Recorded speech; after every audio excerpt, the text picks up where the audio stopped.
Então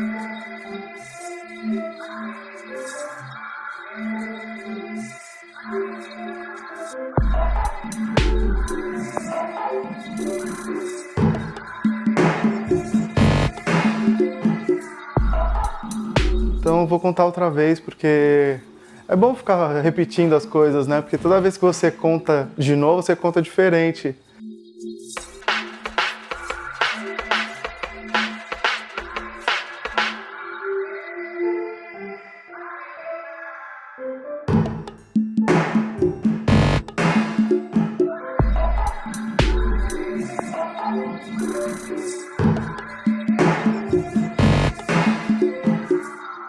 Venho de uma família de imigrantes, né, que veio do Nordeste, veio da Bahia. Aí no meio do caminho meu pai morreu, eu tinha 11 anos, aí com 12 eu já trabalhava. Então eu não tinha uma relação com arte, nunca tinha ido no museu.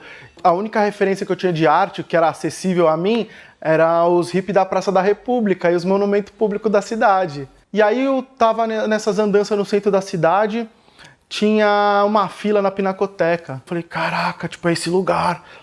Porque no dia 7 de setembro de 1989, bem específico assim, meu pai, enquanto vivo, ele gostava de ver Esquadrilha da Fumaça.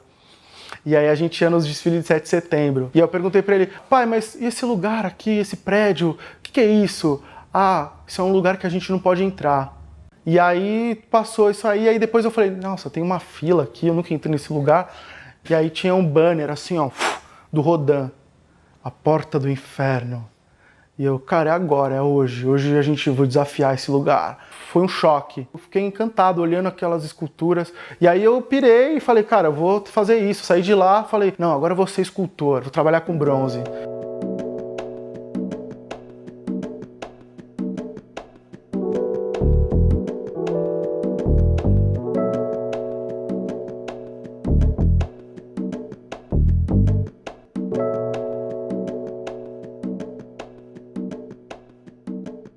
Aí eu fui procurar um curso de modelagem depois, e aí esse professor que eu tinha aula, ele foi fazer um curso na Itália, eu fui com ele, de meio de assistente. E era ingênuo ainda, eu via tudo aquilo, e aí eu cheguei assim, cara, vocês não sabem o que está acontecendo. Tá rolando um movimento artístico na Itália, cara, que tudo é, tipo, não tem braço, não tem perna. Os caras, meu, são avant-garde ali, ó, eles estão muito à nossa frente, eles não ficam modelando tudo bonitinho, eles vão aí. Eu falei, aí eu fiz meu primeiro trabalho, né, que eu tava na aula de modelagem, fazendo uma figura ali e tal. Tinha braço, tudo, e aí eu fui... Tirei os braços, assim. Falei, não, agora isso aqui é o meu trabalho. E o trabalho eu dei o nome de João Sem Braço. Falei, não, agora eu tenho que fazer umas coisas que são realmente, são dentro de mim, saem de mim. E aí foi quando surgiu essa série que eu comecei a entrar em salão, em edital, por conta desse trabalho, que são as esculturas brancas. E a primeira dela, mas ainda tinha um pouco desse resquício de arrancar as coisas, né? Então, com a ferramenta, fiz um buraco no peito, tá? Tipo, não tinha coração. E aí logo depois desse veio Tudo Entre Nós, que é um espaço vazio de um abraço. Então só tem ele nessa relação monóloga, né? Eu recebi uma ligação do Josué Matos, que é um curador de arte, e o Josué falou, eu fui convidado pelo Ricardo Trevisan para fazer uma exposição na Galeria Casa Triângulo, e eu queria te chamar para mostrar alguns trabalhos seus, não sei o que, tal. Os trabalhos que eu mostrei foram vendidos, foi um sucesso, tinha vários artistas jovens, estavam começando a se inserir no mercado de arte, eu era um deles. Aí o Ricardo, pô, você já é daqui, você já trabalhou aqui 5 anos, vamos tentar aqui ser representado. Isso em 2011. E em 2013 eu fiz minha primeira exposição individual numa galeria de arte comercial, e ela se chamava Ensimesmados, que eram algumas dessas esculturas brancas, que tinha essa relação monóloga, e só que elas estavam numa despedida dessa, né? Porque eu já tinha me libertado daquilo, né? E aí eu comecei a participar de exposição em museu, em outras galerias, as pessoas começaram a me notar ali. Então eu me tornei um artista profissional, vamos dizer assim.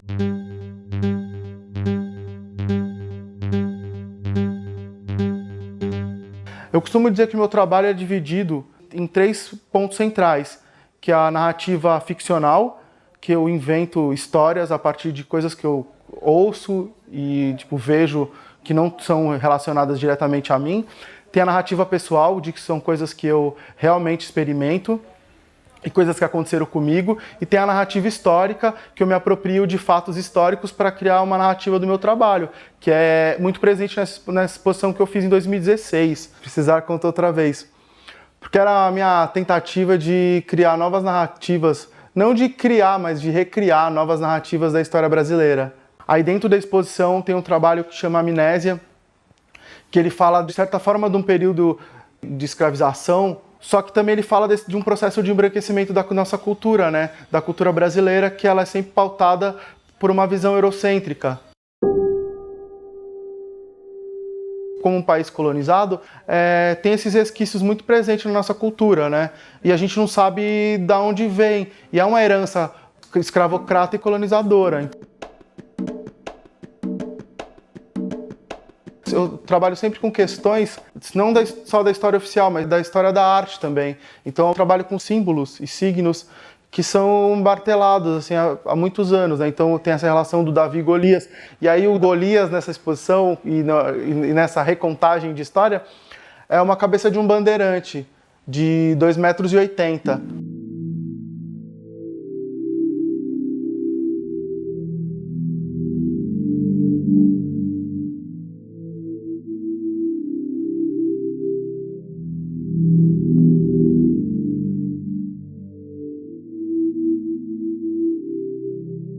Tem um outro trabalho que chama Uma Palavra que Não Seja Esperar, que eu fiz uma residência nos Estados Unidos, na cidade do Kansas. Fiquei 3 meses produzindo um trabalho para uma exposição que chamava Open Spaces. A exposição ocuparia a cidade inteira. E eu fiz uma garota, uma adolescente de 12, 13 anos, com uma pilha de livros sobre sua cabeça. E aí o trabalho ele relaciona com várias questões. Tem uma relação com a minha família, que ela é do êxodo rural do Nordeste. Tem fotos tipo de tia, de avó, carregando lata de água na cabeça, porque tinha que ir no açude, pegar a água e trazer para casa. Então caminhava 3, 4, 5 quilômetros para poder encontrar a água.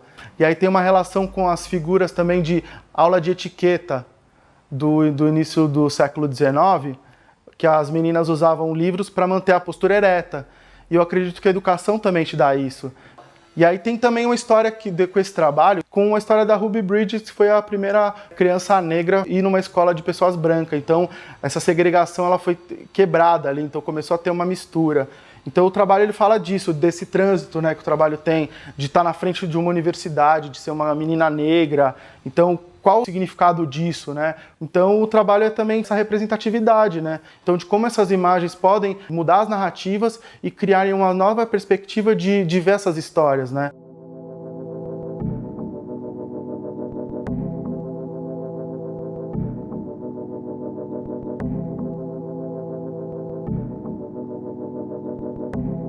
Tem um trabalho que é importante, ele chama Eu Te Disse, com reticências. Porque quando alguém faz uma merda e você fala, alguém avisa, você fala, ó, te disse. E aí o Eu Te Disse é a primeira vez que eu trabalho dessa forma, que foi fazer um cast do meu corpo, né? Então eu fiz um molde das minhas pernas até a altura da cintura e eu fiz uma pilha de livros com o volume do meu corpo simbolizando esse soterramento de informação. Então eu usei de livro de história, política e geopolítica brasileira, de vários períodos. Do período colonial, do período da ditadura militar, período atual. E cada autor, ele expunha o teu ponto de vista ali, sabe? Então, será que aquilo tudo é verdade? Então, a partir do momento que você oficializa uma história colocando no livro, será que aquilo é a real história? Aquilo é a história oficial? Aquilo é a verdade?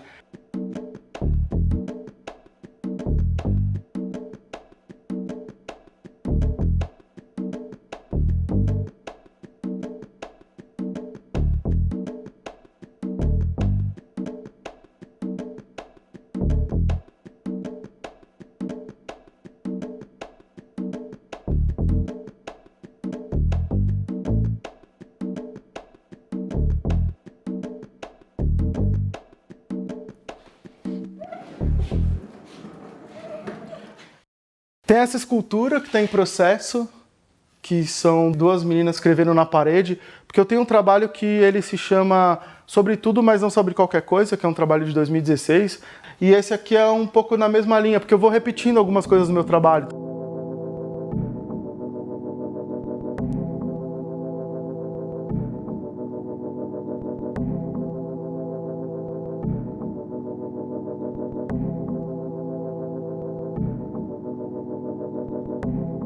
E aí é uma série nova aqui sobre figuras femininas, construção feita sobre o corpo da mulher.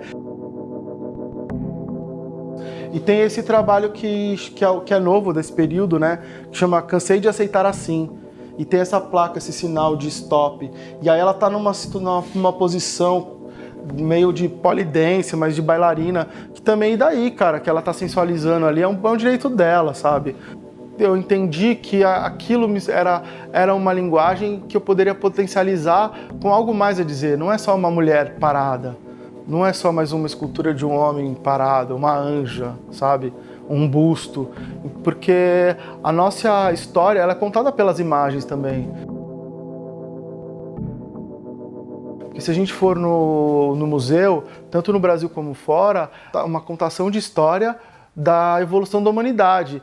Por meio de escultura, por meio de pintura. Por que pintaram a caverna, sabe? Era uma comunicação. Então, várias questões são envolvidas. Não só a parte estética do trabalho, mas a questão como conceitual. Porque o que eu quero com aquele trabalho, né? Porque o trabalho, quando ele vai para o mundo, ele fala alguma coisa. O que eu quero falar? É a minha voz ali.